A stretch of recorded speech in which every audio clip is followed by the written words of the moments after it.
तो बच्चों, आपने अपने सारे फैकल्टीज से मिल लिया है एक्सेप्ट फिज़िक्स के फैकल्टी। फिज़िक्स में पीसीबी स्टूडेंट्स भी स्ट्रगल करते हैं, पीसीएम स्टूडेंट्स भी स्ट्रगल करते हैं, और 10th के बाद 11th की फ़िज़िक्स तो अलग लेवल की होती है। और 11th की फ़िज़िक्स ख़राब हुई तो 12th की फ़िज़िक्स में बहुत ज़्यादा दिक्कत होती है, मतलब मैं बोलना नहीं चाह रहा हूँ। तो और अगर जेई की नीट की किसी की भी तैयारी कर रहे हो, फिज़िक्स तो पढ़ना ही है। और अगर ऐसी आईजेएस जाने आईआईटी की तैयारी कर रहे हो तो आपके लिए मैं इंट्रोड्यूस करना चाहूँगा हमारे फिज़िक्स के धुरंधर, आपके सत्यम रहेजा सर का। सर ने इतने सारे अचीवमेंट्स हैं सर के, इन्होंने अभी अभी मुझे बताया, इतने गिनाए, एक एक करके पूछते हैं। सर 10th में कितने नंबर थे आपके? 95.4। 95.4। 11th में 90 प्लस थे, आई गेस 93 समथिंग थे। 12th में 98.2। 12th boards? 12th board, CBSE board. और सर फिर उसके बाद आपने ड्रॉप लिया था, नहीं लिया था? नहीं, ड्रॉप मैंने कुछ नहीं लिया था, डायरेक्ट फिर मैं अपनी बैचलर स्टार्ट कर दी थी मैंने। कहाँ से? तो मैंने बैचलर्स अपनी की है Saint Stephen's college, university of Delhi से। तो वहाँ का एक्सपीरियंस भी काफ़ी अच्छा रहा। कुछ लोगों को पता नहीं होगा, उस टाइम डायरेक्ट आपके बोर्ड्स के बेसिस पे आपका एडमिशन होता था, लेकिन सीयूईटी नहीं होता था। तब सीयूईटी नहीं होता था। लेकिन उसमें से भी स्टीफेंस का प्रोसेस थोड़ा सा यूनिक है। उसका क्या है, आप मेरिट लिस्ट पर तो आओगे, लेकिन सिर्फ मेरिट लिस्ट आपका सिलेक्शन गारंटी नहीं करेगा, आपको इंटरव्यू भी देना पड़ता है। तो सिर्फ स्टीफेंस इंटरव्यू लेता है और भी कोई है, हिंदू वगैरह भी? नहीं, मेन ये स्टीफेंस वगैरह के लिए है कि सेंट स्टीफेंस कॉलेज अपना इंटरव्यू कंडक्ट कराता है, खुद का सिलेक्शन प्रोसेस है, तो उनका इंटरव्यू भी आपको क्लियर करना पड़ता है। तो सर आप इतने अच्छे percentage 90 plus 10th 11th 12th में कैसे ला पाए? कोई डिस्ट्रैक्शन नहीं था आपके पास? देखो, डिस्ट्रैक्शन तो किसको नहीं होता है, सबको ही रहता ही है। अच्छा, लेकिन इम्पोर्टेंट क्या है कि डिस्ट्रैक्शन बड़ा है या मोटिवेशन बड़ा है? ना आप उधर मत जाओ अभी। आपकी डिस्ट्रैक्शन क्या था आपका? डिस्ट्रैक्शन मेरा कुछ नहीं था, बस ये था मुझे थोड़ा गेमिंग वेमिंग ज़्यादा पसंद थी, तो मैं प्रेफर करता था अगर कभी मम्मी का फ़ोन मुझे मिलता था। पर्सनल फ़ोन तो देखो होता नहीं था, तो मुझे पर्सनल फ़ोन वाला गेमिंग, नॉट पीसी वाला? नहीं, सिर्फ फ़ोन वाला गेमिंग। कौन से गेम खेलते था उसमें? तो फ़ोन के तो बहुत पुराने गेम्स हैं, अभी तो बच्चों को पता भी नहीं होंगे, तो अच्छा, रहने ही देते हैं। चलो कोई बात नहीं। तो यही डिस्ट्रैक्शन था आपका, सिर्फ गेमिंग वगैरह। कितने घंटे पढ़ते थे आप 11th में? पढ़ने का मेरा ये रहता था, देखो स्कूल तो अलग हो गया, स्कूल टाइम तो सब कवर करते ही करते हैं। अच्छा, स्कूल में रेगुलर जाता था। सर तो आप कहाँ से हो? मैं मुजफ्फरनगर उत्तर प्रदेश से हूँ। कोई है यूपी वाले कमेंट में बताना, ठीक है? बताओ। है ना? तो स्कूल्स मेरा रेगुलर रहता था, उसके बाद मेरे ट्यूशन होते थे, तो मैं 3 ट्यूशन्स पढ़ता था पीसीएम का, तो ये टाइम तो फिक्स ही हो गया और ये रेगुलर था, तो इतना टाइम तो पढ़ना ही पढ़ना है। कितना हो गया? 6 घंटे स्कूल, हाँ, 1 घंटे का ट्यूशन, माने 9 घंटे। हाँ, अभी और इन द सेंस अब ट्यूशन में पढ़ रहे हैं, ट्यूशन को होमवर्क तो मिलेगा और स्कूल से भी होमवर्क मिलेगा? स्कूल से होमवर्क ज़्यादा नहीं मिलता था। अच्छा, ये स्कूल का फ़ायदा था, स्कूल हमारा सपोर्ट करता था इस चीज़ को कि आपका ध्यान पढ़ने पर हो। जैसे कुछ स्कूल ये चीज़ देखते हैं ना कि आपके नोट्स प्रॉपर होने चाहिए, आप सबमिशंस रखो, ये रखो वो रखो। हमारे स्कूल में ये चीज़ बहुत क्लियर थी कि अगर आप स्टूडेंट अच्छे हो, उनको पता है आप मार्क्स ला सकते हो, आप अच्छा करोगे अपनी परफॉर्मेंस में, तो वो इन चीज़ों को इग्नोर कर देते। तो सर अब एक बात बताओ, आप डीयू गए, आपने स्टीफेंस का इंटरव्यू क्लियर किया। बिल्कुल। स्टीफेंस कैसा था? दिल्ली आके कैसा लगा आपको? और स्टीफेंस के बाद आप आईआईटी से भी ग्रेजुएट हो, सर ने मास्टर्स भी किया मैथ्स में, फिजिक्स में। सॉरी, फिजिक्स में, बट हाँ, माइनर मैथ्स में है, तो माइनर भी है मैथ्स में? हाँ भाई साहब। तो सर डीयू कैसा था? डीयू तो सब जानते हैं, उसका कैंपस की तो क्या ही बात करें। मतलब डीयू को लोग रिलेट करते हैं सीधा फेस्ट से। हालांकि थोड़ा कोविड का टाइम था तो फेस्ट में ज़्यादा एंजॉय नहीं कर पाया, बट 1-2 फेस्ट एंजॉय किए थे, तो वो वाली लाइफ तो बढ़िया है ही। बाकी क्या है कि देखो, अब तक तो पढ़ रहे थे, अब एक बार मन में आता है कि यार थोड़ी बहुत मस्ती भी करते हैं, कुछ डिफरेंट एक्सपीरियंस लेते हैं, कुछ एक्सपोजर लेते हैं। तो डीयू बहुत फेमस है अपनी सोसाइटीज़ वगैरह के लिए, तो हमने कहा कि हम भी कुछ सोसाइटीज़ में पार्टिसिपेट करते हैं। तो सोसाइटी में स्टार्ट किया, सोशल सर्विस लीग सोसाइटी थी। अब टीचिंग में मेरा इंटरेस्ट था पहले से थोड़ा सा, तो वहाँ पर जो बच्चे थे नॉन टीचिंग स्टाफ के, उनको हम पढ़ाते थे फ्री में। सर फिर आईआईटी कैसे पहुंचे? अब देखो, आईआईटी अगर आपको जाना है तो पहले तो बहुत लोगों को पता नहीं होता कि मास्टर्स भी हम आईआईटी से कर सकते हैं, है ना। तो उसके लिए बैचलर्स के बाद आपको एक IIT जैम नाम का एग्ज़ाम देना पड़ता है। लेकिन इसमें एक बात क्या है कि मैंने वो एग्ज़ाम दिया और मैं उसके थ्रू भी IIT में जा सकता था, पर IIT में मेरा सिलेक्शन एक दूसरे प्रोसेस से हुआ है और वो बहुत कम बच्चों को पता होता है। ये क्या था? ऐसा भी होता है? हाँ। क्या? तो जैसे मैंने मास्टर्स की अपनी MSc physics IIT Gandhinagar Gujarat से, तो IIT गांधीनगर का एक स्पेशल प्रोग्राम है अर्ली एडमिट MSc प्रोग्राम करके। अच्छा। इसमें क्या होता है कि अगर आपकी बैचलर्स बहुत अच्छी हुई है, मतलब आप अपने कॉलेज में टॉप 5 में हो और आपका कॉलेज बहुत वेल रेप्यूटेटेड है, मतलब एक उनकी अच्छे कॉलेजेस की लिस्ट में शामिल है। बेसिकली जितने अच्छे कॉलेज है बैचलर्स के, सबके स्टूडेंट को, टॉपर्स को ले लो। हाँ। और उसमें भी ये भी सिर्फ एक मेरिट है, इंटरव्यू वहाँ पर भी होगा। अच्छा। तो इट्स लाइक कि मुझे अच्छा क्या लगा कि ये जो हमारा सिस्टम है जिसमें हम सिर्फ एग्जाम्स पर ज़्यादा फोकस करते हैं, वहाँ पर मुझे साथ साथ अपनी सॉफ्ट स्किल्स पर भी काम करने का मौका मिला, जैसे कि इंटरव्यूज़ वगैरह हो गए। तो ये पार्ट मुझे काफ़ी अच्छा लगा। सर जैम में क्या रैंक थी आपकी? जैम में 298 रैंक थी मेरी। प्रिपरेशन वगैरह की थी या self study? Mainly self study ही रहती थी। तो कॉलेज में भी मैं थोड़ी बहुत पढ़ाई तो कर ही लेता था। देख रहे हो गाइस। सर कॉलेज भी हो गया, एनी अदर डिस्ट्रैक्शन? आप समझ रहे हो मैं क्या बोल रहा हूँ? दिल्ली में थे आप, DU में थे। हाँ हाँ। कभी हुए? उस टाइप के डिस्ट्रैक्शंस मेरे रहे नहीं है थोड़े। अच्छा। तो क्या ही बताएं, मतलब ऐसा नहीं था कि कोई कभी पसंद नहीं आए। पसंद तो आते थे, ऐसी बात नहीं है, बट कभी उस तरफ गए नहीं, मतलब स्टेप्स ही नहीं बढ़ाए। तो क्यों? पढ़ाई में ही लगे रह गए क्या?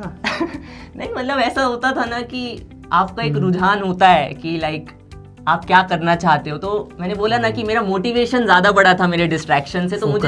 तो मुझे ये था कि ये सब करूँगा जब एक बार कुछ बढ़िया अचीव कर लूँगा। अब यही तो कुछ प्राउड के मोमेंट्स होते हैं। मुझे आज भी याद आता है कि जब मेरे 12th में बढ़िया मार्क्स आए थे तो न्यूज़पेपर वगैरह में पूरा फ़ोटो आया था, पेरेंट्स को मैंने जाकर दिखाया था, उनके साथ फ़ोटो आया था। वो जो प्राउड मोमेंट्स हैं उनके सामने वो कह रहा हूँ ना, मोटिवेशन इतना बड़ा हुआ करता था अपने आप में। यूपी में अभी आप टॉप में रहे होगे।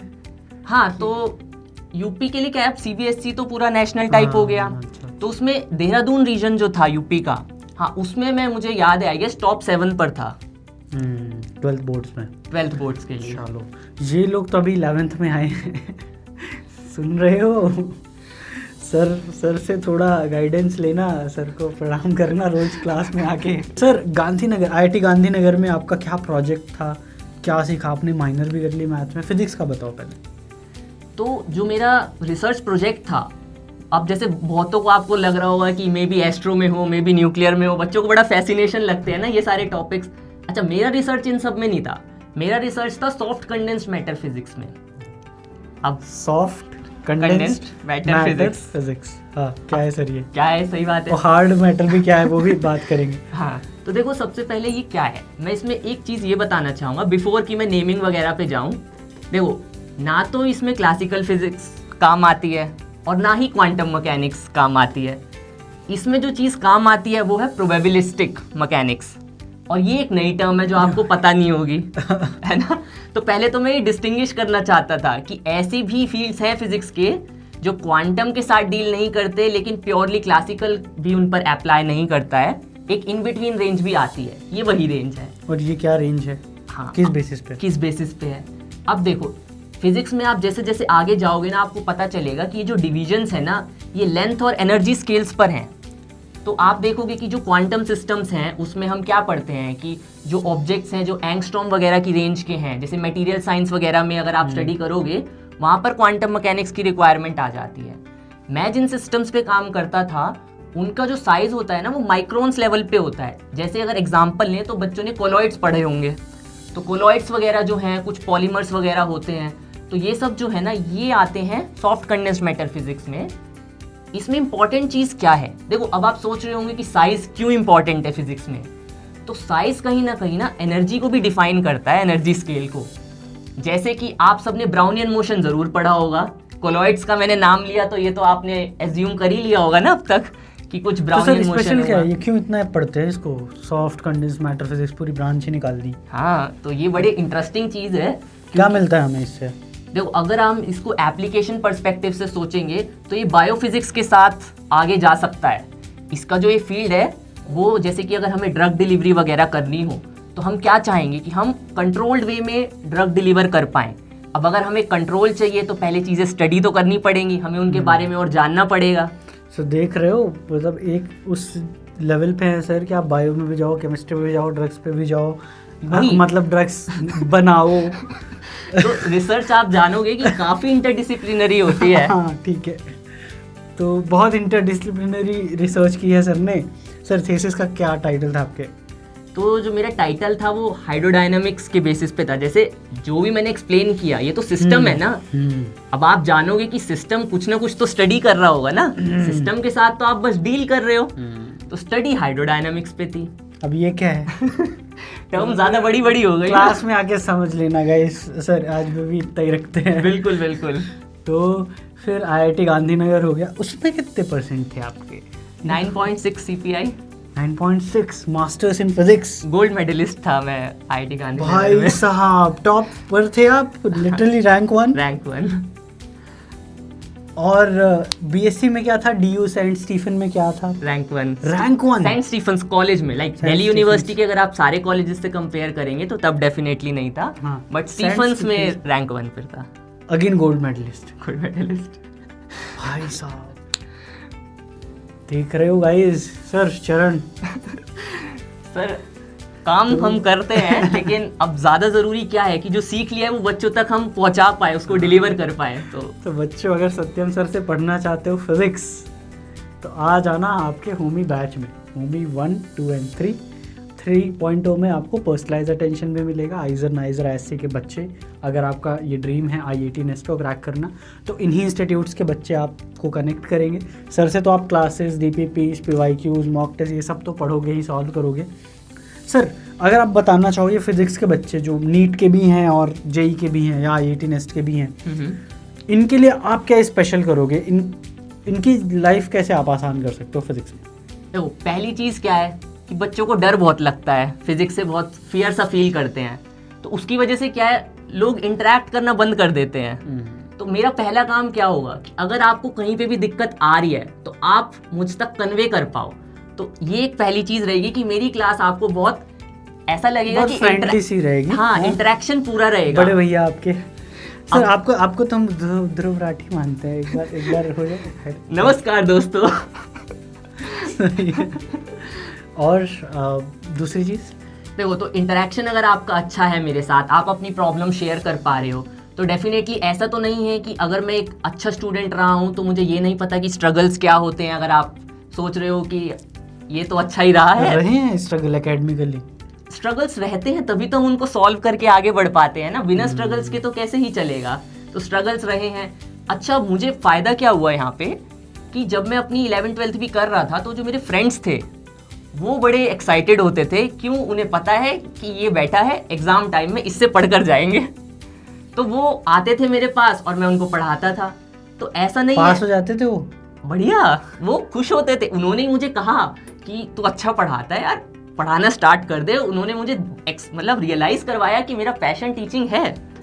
तो बच्चों आपको सही टीचर मिले, अब एग्ज़ाम के पहले भी आपकी नैया पार लगा सकता है। ठीक है, तो चलो सर, एनी फाइनल वर्ड्स और फिर मिलते हैं। देखो, फाइनल तो यही है कि आप लोग बस क्लास अटेंड करो।